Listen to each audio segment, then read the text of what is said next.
பங்கு சந்தையில் பல லட்சம் கோடிகள் சம்பாதிப்பதற்காக, பங்கு சந்தையில் ஊழல் செய்வதற்காக national stock exchange, Bombay stock exchange இது இரண்டிலும் பல லட்சம் கோடிகள் நேற்றைய ஒரு தினம் பரிவர்த்தனை ஆகியிருக்கிறது.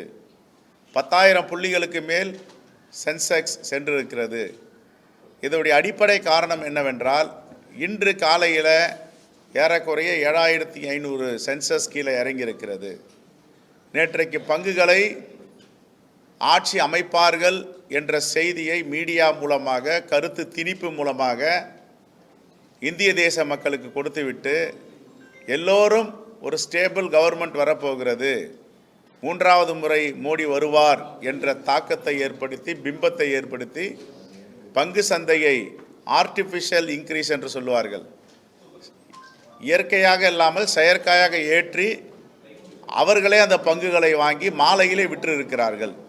இதனால் பல லட்சம் கோடிகளை பாஜக தலைவர்கள் சம்பாதித்திருக்கிறார்கள். எல்லாம் இப்பொழுது வெட்ட வெளிச்சத்திற்கு வரவிருக்கிறது. 1ஆம் தேதி தேர்தல் முடிந்துவிட்டது. எங்காவது பிரச்சனை ஓரிரு இடங்களில் இருந்திருந்தால் 2ஆம் தேதி அன்று மறு வாக்குப்பதிவு அங்கே நடைபெறும்.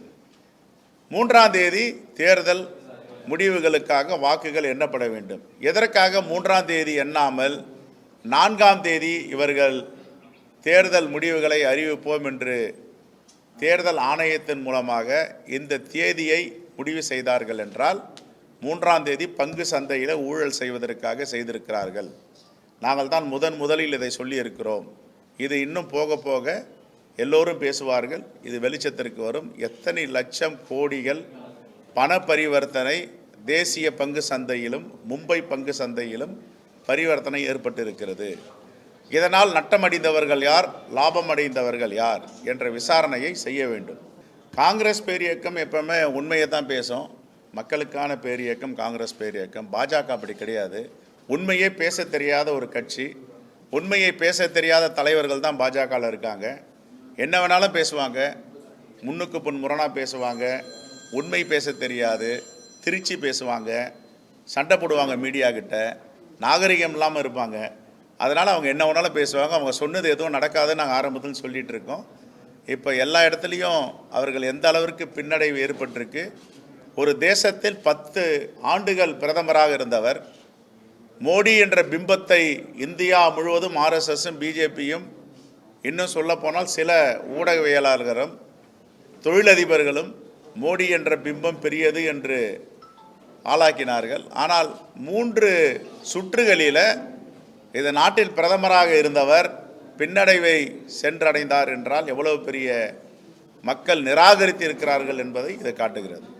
நாங்கள் சொன்ன எங்களுடைய தலைவர்கள், மல்லிகார்ஜுன கார்கே தலைவர் ராகுல் காந்தி சொன்னது 295 நாங்கள் தாண்டுவோம் என்று சொல்லியிருக்கிறார்கள். அதை நோக்கி இப்பொழுது சென்று கொண்டிருக்கிறோம். 100 இடங்களில் 5000 6000 வாக்குகள் வித்தியாசம் இருக்கிறது. அதுவும் சரியாகிவிடும் என்று முழுமையாக நாங்கள் நம்புகிறோம். இன்னும் 2 மணி நேரத்தில் முழுமையாக தகவல் வரும், உங்களோடு பகிர்ந்து கொள்ள இருக்கிறோம்.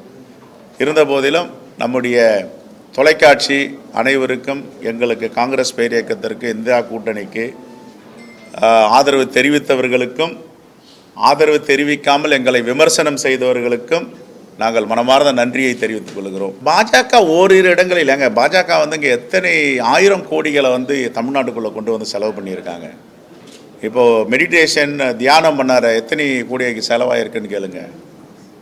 அந்த புனிதமான விவேகானந்தருடைய பாறையே அசுத்தம் பண்ணியிருக்காங்க, புனிதத்தன்மை இழக்க வச்சுருக்காங்க. அங்கே சமைக்கக்கூடாதுன்னு இருக்காங்க, சமைச்சு சாப்பிட்ருக்காங்க.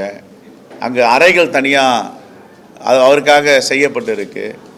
அதனால் அவர்கள் பணத்தை வைத்தும், தொழிலதிபர்களை வைத்தும், அமலாக்கத்துறை, சிபிஐ, இன்கம் டேக்ஸ், இப்பொழுது தேர்தல் ஆணையம், இதையெல்லாம் வைத்துக்கொண்டு இந்த தேசத்தை எதை வேண்டுமானாலும் சாதிக்கலாம் என்று ஒரு சர்வதிகார ஆட்சி போல் நடத்தி கொண்டிருந்தார்கள். இப்பொழுது அவர்களுக்கு மிகப்பெரிய பின்னடைவு ஏற்பட்டு இருக்கிறது.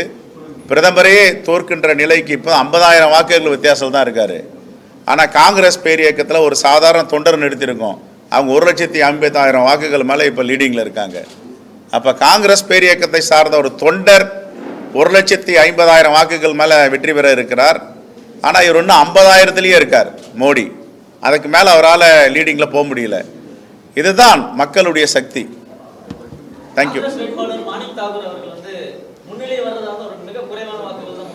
இப்போ 2000 இல்லை இப்போ 2000 வாக்குகள் இப்போ 2000 வாக்குகள் வித்தியாசத்தில் முன்னிலையில் இருக்கார். அவரும் வெற்றி பெறுவார். எதுக்கு? உத்தரப்பிரதேசில் ஒரு தொகுதி கூட வராதுன்னாரு. இப்போ 45 தொகுதிகளுக்கெல்லாம் நாங்கள் முன்னணியில் இருக்கோம், வெற்றி பெற போகிறோம். ஸ்மிருதி இரானி கேட்டாங்க, காங்கிரஸில் யாருக்காவது ஆண்மை இருந்தால் தகுதி இருந்தால் வந்து நிற்க சொல்லுங்க பார்ப்போம்னாங்க. எங்கள் தலைவருக்கெல்லாம் சவால் விட்டாங்க.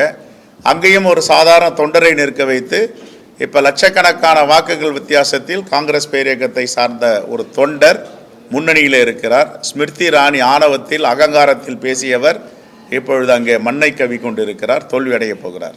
தேங்க்யூ.